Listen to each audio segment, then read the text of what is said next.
आप देख रहे हैं खबर दर खबर शम्स तबरेज़ कासमी के साथ। अस्सलाम वालेकुम, मैं हूं शम्स तबरेज़ कासमी और आप देख रहे हैं मिल्लत टाइम्स। आज मैं बहुत गमज़दा हूं। जिस तकलीफ़ से दो चार हूं उसे लफ्ज़ों में बयान नहीं कर सकता हूं, क्योंकि मेरे सरपरस्त, मुखलिस दोस्त और करम फरमा इस दुनिया से रुखसत हो गए हैं। मैं बात कर रहा हूं डॉक्टर अब्दुल कादिर शम्स की। वो नामवर और मशहूर सहाफ़ी थे। सियासी, समाजी, मिली, दीनी सभी तरह की सरगर्मियां हमेशा अंजाम देते थे और सभी तबका में मकबूल थे। मेरी कामयाबी और मिल्लत टाइम्स की तरक्की के बारे में मुझसे ज़्यादा वो कोशिश करते थे, सोचते थे और उसको पूरा करते थे। आज खबर दर खबर में हम उन्हें खराज अक़ीदत पेश करेंगे। इसके अलावा ये भी बताएंगे कि तुर्की के सदर रजब तय्यब एर्दोगान की वाइफ अमीना एर्दोगान के साथ आमिर खान की मुलाकात पर आरएसएस ने अपने अखबार पंचजन्य में क्या लिखा है। लेकिन पहले आज की ये 5 अहम न्यूज़।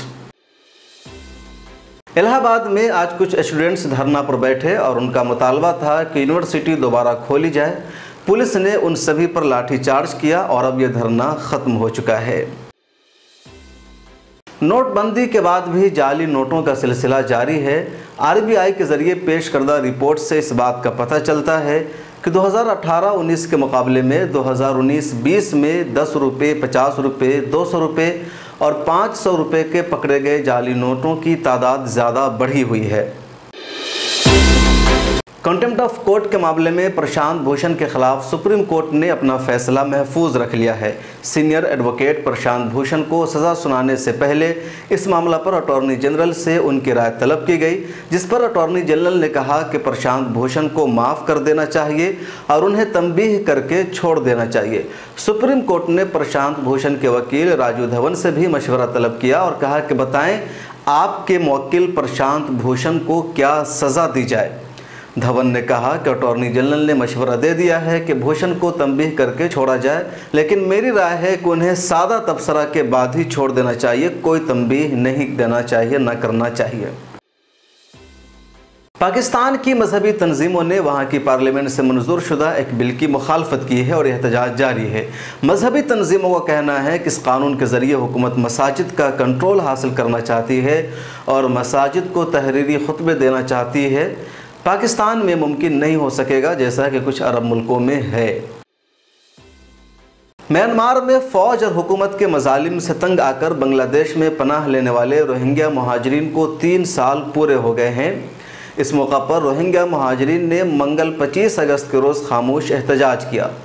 इस वक्त 1 मिलियन से ज़्यादा रोहिंग्या महाजरीन बांग्लादेश में पनाह लिए हुए हैं और इस जनूबी एशियाई मुल्क का एक हिस्सा दुनिया का सबसे बड़ा महाजिर कैंप बनकर रह गया है।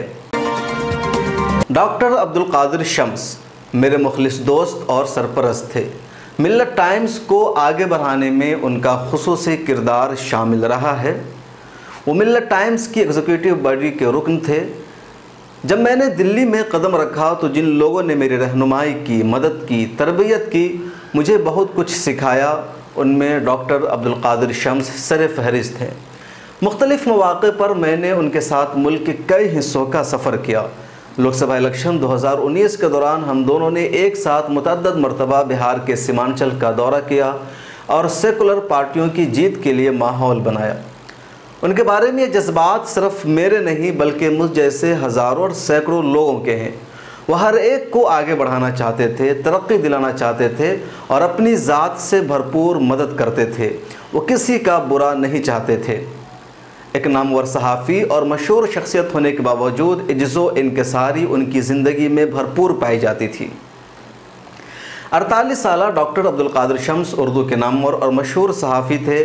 तवील अरसा से वो रोज़नामा राष्ट्रीय सहारा में सीनियर सब एडिटर की हैसियत से अपने फ़राइज़ अंजाम दे रहे थे।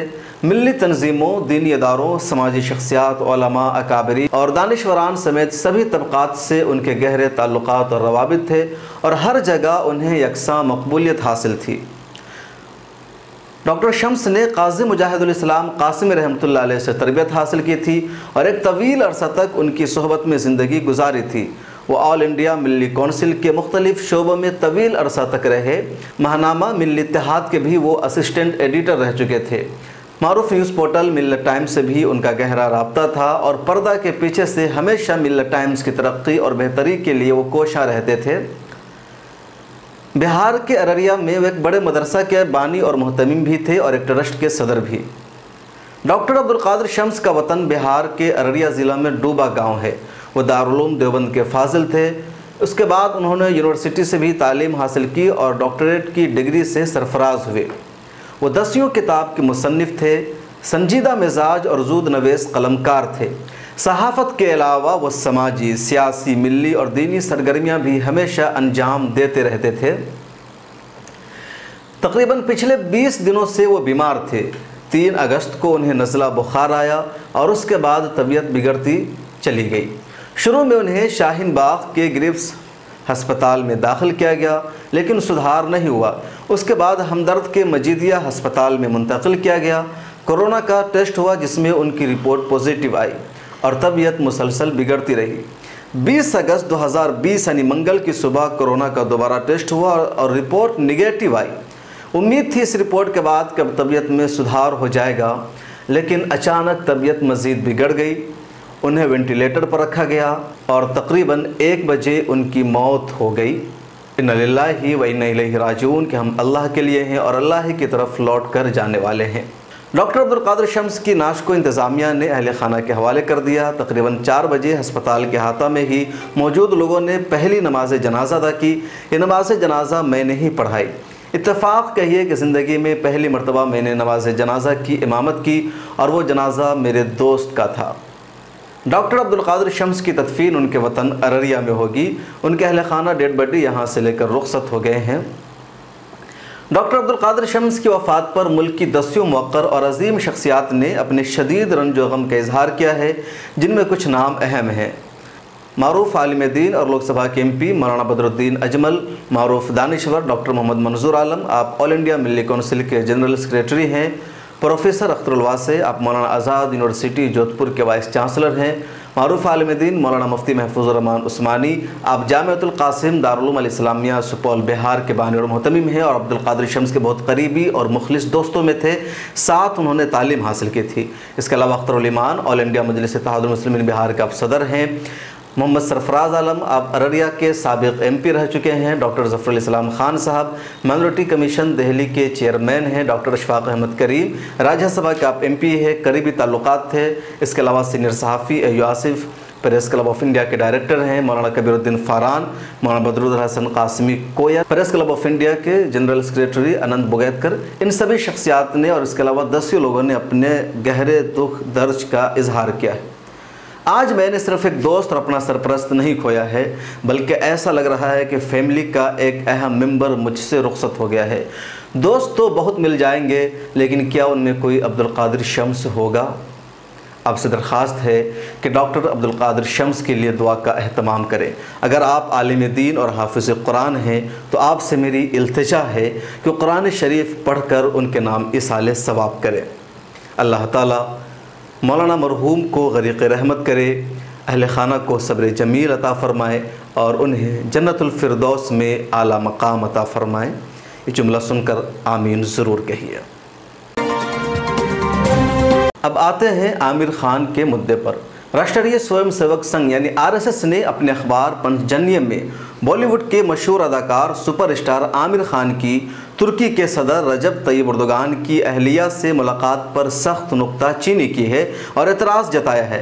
RSS के तर्जमान ने इसके अलावा इस बात पर भी नाराज़गी का इजहार किया है कि आमिर खान चीनी प्रोडक्ट्स की तशहीर क्यों करते हैं और उनकी फिल्में चीन में क्यों कामयाब होती है। RSS के तर्जमान पंचजन्य में ड्रैगन का प्या खान के उन्वान से एक मजमून शाया हुआ है, जिसमें कहा गया है आज़ादी से पहले और आज़ादी के बाद भारत में लगातार हुब्बुल वतनी के जज्बा को फ़रोग़ देने वाली फ़िल्में बनाई गई, लेकिन अब सिनेमा को मगरिब की हवा लग गई है और ये ज़वाल से दो चार हो गई है। मज़मून में कहा गया है कि अब पिछले 5-6 सालों से एक बार फिर हुब्बुल वतनी से सरशार फिल्में बनाई जा रही है, लेकिन दूसरी तरफ ऐसे अदाकार और फिल्मसाज भी मौजूद हैं जिन्हें हिंदुस्तान से दुश्मनी रखने वाले चीन और तुर्की जैसे ममालिक ज़्यादा पसंद हैं। मज़मून में कहा गया मुस्लिम उम्मा का खलीफा बनने को बेताब तुर्की के सदर रजब तैयब एर्दोगान की बीवी के साथ आमिर खान की तस्वीर वायरल हो रही हैं। चीन में आमिर खान की फिल्में क्यों बेहतरीन कारोबार करती हैं जबकि दीगर अदाकार और तख्लीक़कार नाकाम हो जाते हैं। आमिर खान चीनी कंपनी वीवो मोबाइल के ब्रांड एम्बेसडर है जो सलामती के उसूलों की खिलाफ वर्जी है। मज़मून में यह भी कहा गया है कि ऐसा क्यों है कि आमिर खान की दंगल फिल्म चीन में खूब कारोबार करती है लेकिन उसी पस मंज़र में बनी सलमान खान की फ़िल्म सुल्तान धूल चाट जाती है। अगर आमिर खान ख़ुद को सेकुलर मानते हैं तो तुर्की में शूटिंग के बारे में क्यों सोच रहे हैं जबकि मुल्क मसले कश्मीर पर पाकिस्तान की हिमायत करता है। RSS के तर्जमान में यह भी लिखा गया है कि लोग आमिर खान का वो इंटरव्यू अभी भूले नहीं हैं जिसमें उन्होंने कहा था कि मेरी बीवी किरण राव को डर लगता है और हिंदुस्तान में अदम रवादारी का दौरा है। RSS ने इल्ज़ाम आयद किया है कि आमिर खान ऐसे मुल्क के लीडर के इशारे पर क्यों चल रहे हैं जिसकी हुक्मरानी में सहाफ़ी सबसे ज़्यादा तादाद में कैद किए गए हैं, जेल भेजे गए हैं। वहाँ यानी तुर्की में इंसानी हुकूक़ की पामाली आम बात है और सोशल मीडिया पर भी आए दिन पाबंदी लगी रहती है। आमिर खान एक हफ़्ता पहले तुर्की में थे और वहाँ वो लाल सिंह चड्ढा फिल्म का कुछ सीन शूट कर रहे हैं। पानी के मसला पर बातचीत करने के लिए तुर्क सदर रजब तैयब एर्दोगान की अहलिया से भी उन्होंने मुलाकात की थी। इस मुलाकात पर शिद्दत पसंद हिंदू तबका की जानिब से मुसलसल तनकीद हो रही है। आमिर खान ने अभी तक इस मसले पर कोई जवाब नहीं दिया है। मुल्क के सेकुलर और इंसाफ पसंद तजिज़िया निगारों का मानना है कि आमिर खान ने कोई गलत काम नहीं किया है। दूसरी बात यह है कि तुर्की हिंदुस्तान का दुश्मन नहीं है। जो लोग ऐसी बात कर रहे हैं वो बकवास कर रहे हैं, उन्हें ऐसा नहीं करना चाहिए। खबर दर खबर में आज इतना ही, फिर मुलाकात होगी अगले शो में। अपना ख्याल रखिए। अल्लाह हाफिज़।